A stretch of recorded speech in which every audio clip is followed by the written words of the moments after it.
फरमाइश है, कहना है बोला बोला ना।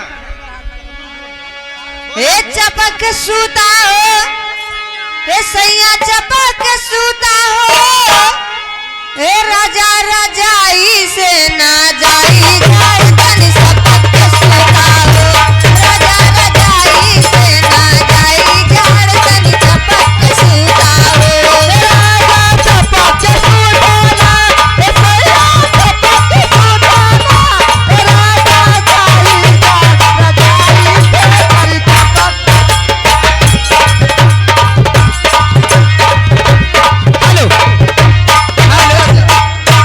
इसी बीच में पारी पारा वजह सामाजिक गीत की फरमाइश बहुत देर से आ रही है, लेकिन इसी बीच में कहना है यहाँ पे जितने हमारे भाई खड़े हैं, माताओं बहनों, आप लोग से हाथ जोड़ के गुजारिश है, और जितने बैठे हैं साथियों, अगर मेरी बात अच्छी लगेगी ताली जरूर बजाइएगा। साथियों, लेकिन कहना है साथियों, कि पत्थर पिसा के कभी मैदा नहीं हुआ है साथियों, हाँ साथियों, पत्थर पिसा के कभी मैदा नहीं हुआ है, और बाबा साहब के संविधान को कोई काट दे, माई का लाला से कोई पैदा नहीं हुआ है। लेकिन इसी बीच में कहना है क्या कहती हो कि दाल न गलेगी भीम नाम के बिना, और ये दाल न गलेगी भीम नाम के बिना, देश न चलेगा संविधान के बिना, दाल न गलेगी भीम नाम के बिना, देश न चलेगा संविधान के बिना, वो दाल ना गलेगी भीम नाम के बिना, देश न चलेगा संविधान के बिना, दाल ना गलेगी भीम नाम के बिना, देश न चलेगा संविधान के बिना। जय भीम नमो बुद्धाय, जय भीम नमो बुद्धाय, जय भीम नमो बुद्धाय, जय भीम नमो।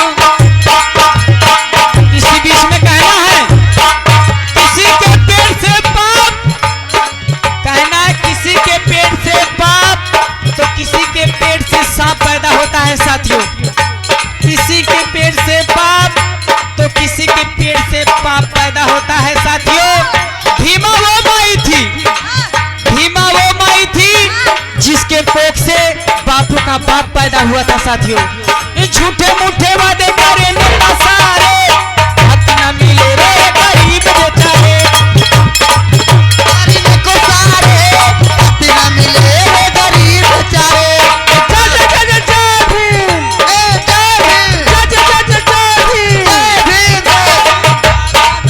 ओ कामना करेगा कोई दाम के बिना, कामना करेगा कोई दाम के बिना, देश न चलेगा संविधान के बिना, कामना करेगी। जय भीम नमो बुद्धाय, जय भीम नमो बुद्धाय, जय भीम नमो बुद्धाय, जय भीम नमो बुद्धाय। हेलो हेलो हेलो, यार गहन बहनी है बरहेठा से जौन चल के आ हैं, हाँ बरहेठा से।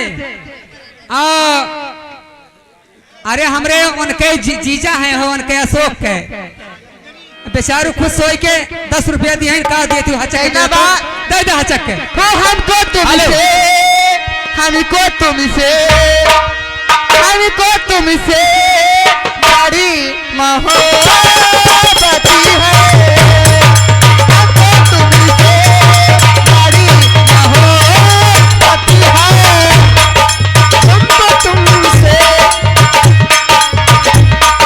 हमको तुमसे बड़ी मोहब्बत है, हो हमको तुमसे बड़ी मोहब्बत है। इसी बीच में आ गए हैं doctor Shailesh Paul, doctor Shailesh Paul की तरफ से 11 रुपए का पुरस्कार मैडम फरमान है, पियवा से पहले हमारा। अभी बात न हमसे होई, सुना है मोर करेगा, तू दे ले बड़ा जवान मोबाइल अकेले जा, यदि करा चाहिए तुम्हारे हालू, यदि करा चाहिए तुम्हारे हालू, जीवा से पहले